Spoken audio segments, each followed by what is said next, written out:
এখানে মিষ্টি লাউয়ের ফুল এবং মিষ্টি লাউয়ের শাক আছে। বাসার সাথে যখন এরকম সবজি চাষ করে তাহলে কিন্তু যখন তখন এনে খাওয়া যায়। আমি এখানে আসার পর থেকে অনেকগুলা মিষ্টি ফুল ছিল।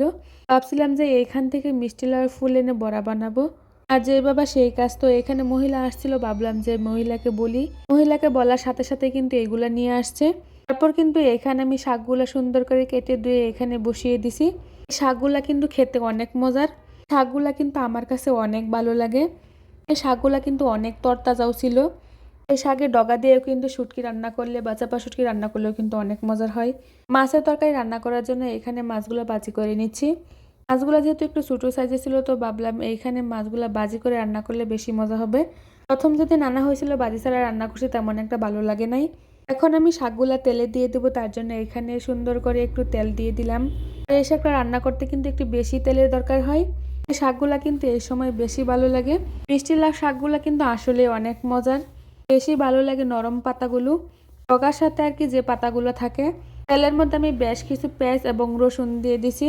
তারপর এখানে আমি শাকগুলা দিয়ে সুন্দর করে নাড়াচাড়া করে নিচ্ছি।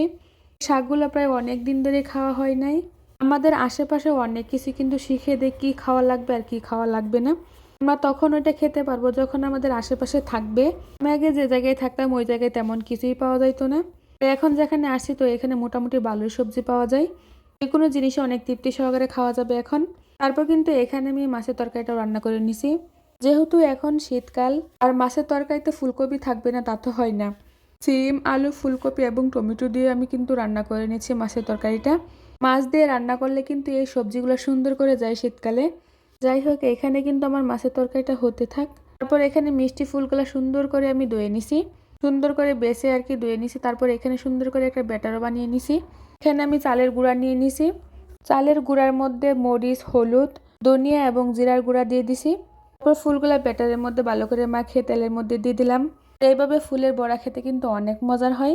যখন আমি এরকম ফুল দেখতে পাই কোনোভাবে আনার চেষ্টা করি খাওয়ার জন্য। এখানে কিন্তু খালা অনেকগুলা ফুল দিয়ে দিছিল। সবচেয়ে বড় কথা হচ্ছে এখানে কিন্তু 20 টাকার ফুল ছিল। চালের গুঁড়া দিয়ে এই ফুলের বড়াগুলা করলে অনেক মুচমুচে হয়ে থাকে এই বড়াগুলা। এতে আমার কাছে কিন্তু বেশ ভালো লাগে। ভাতের সাথে খাইলে তো অনেক ভালোই লাগে, এমনিতে খাইলেও কিন্তু অনেক মজা লাগে। যাই হোক, এখানে যেহেতু অনেকগুলা ফুল ছিল, গরম গরম অবস্থায় কিন্তু আগে অনেকগুলা ফুলের বড়া খাওয়া হয়ে গেছে। এখানে যে কয়টা ছিল এই কয়টা কিন্তু বাদ দিয়ে খাওয়া হবে, তার জন্য আর কি রেখে দিছি। আপনারা চাইলে এভাবে বড়া বানিয়ে খেতে পারেন, অনেক মজার হয়। আমার অনেক পছন্দের।